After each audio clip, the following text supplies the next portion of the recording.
माझे नाव शीला आहे. ही कथा सुमारे 13 वर्षांपूर्वीची आहे, जेव्हा मी नोकरीसाठी नवीन गावात गेले होते आणि मी भाड्याने स्वस्त अपार्टमेंट शोधत होते. मला ऑनलाईन एक अपार्टमेंट सापडले, जे परिपूर्ण वाटले, प्रशस्त, सुसज्ज आणि परवडणारे.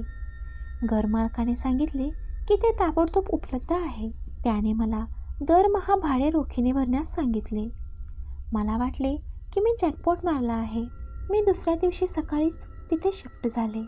सुरुवातीला सर्व काही ठीक वाटले. अपार्टमेंट स्वच्छ आणि आरामदायक होते आणि तेथील शेजारीसुद्धा मैत्रीपूर्ण होते.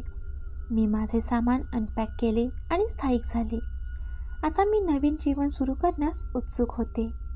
पहिल्या रात्री मात्र मला झोपायला त्रास झाला. मी भिंतींमधून विचित्र आवाज ऐकले, जसे की ओरखडे, टॅप करणे आणि कुजबुजणे. मी त्यांच्याकडे दुर्लक्ष करण्याचा प्रयत्न केला आणि स्वतःला समजावले की हे फक्त पाईप्स किंवा वारा आहे. पण ते आणखी जोरात होत गेले. मी उठले आणि दिवे चालू केले, जे काही आवाज येत होते ते दूर करण्याच्या आशेने. पण मी तसे करताच आवाज बंद झाला. मी आजूबाजूला पाहिलं, पण मला काहीही दिसलं नाही. मी दिवे बंद केले आणि परत बेडवर गेले. दुसऱ्या दिवशी रात्रीही तेच झालं. मी दिवे बंद करताच आवाज सुरू झाले आणि मी ते चालू करताच थांबले. मी घाबरले होते, पण सोबतच मला रागही येत होता. मला वाटले की कोणीतरी माझ्यावर खोड्या खेळत आहे. किंवा अपार्टमेंट पछाडलेले आहे का? मी घरमालकाला फोन करून त्याबद्दल विचारायचे ठरवले.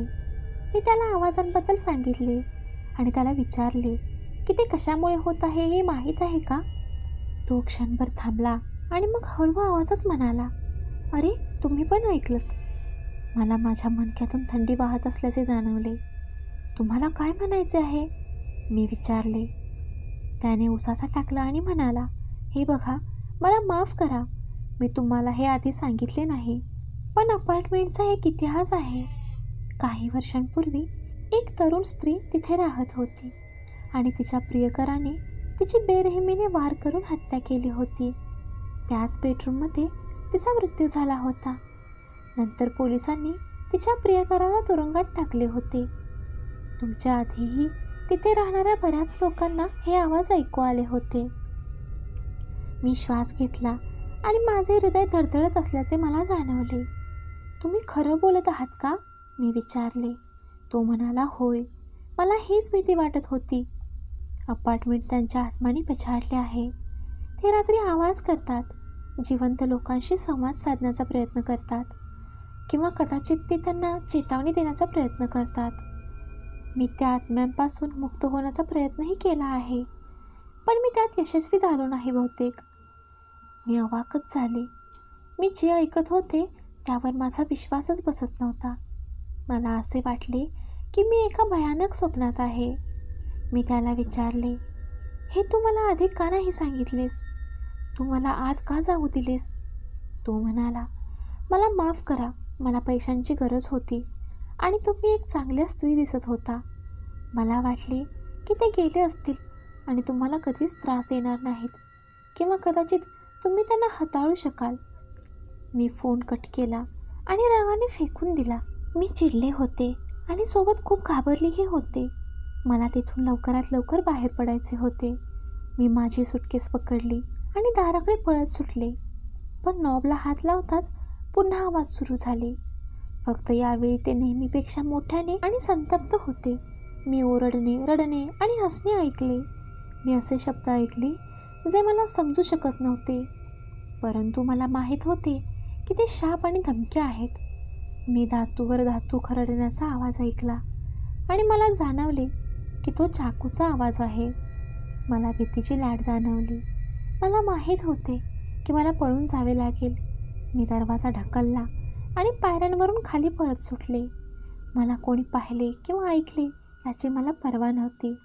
मला फक्त त्यांच्यापासून दूर जायचे होते. मी रस्त्यावर पोहोचले आणि एक कॅब बोलवली. मी ड्रायव्हरला सांगितले की मला जवळच्या मॉटेलवर घेऊन जा. मी मागे वळून पाहिले नाही.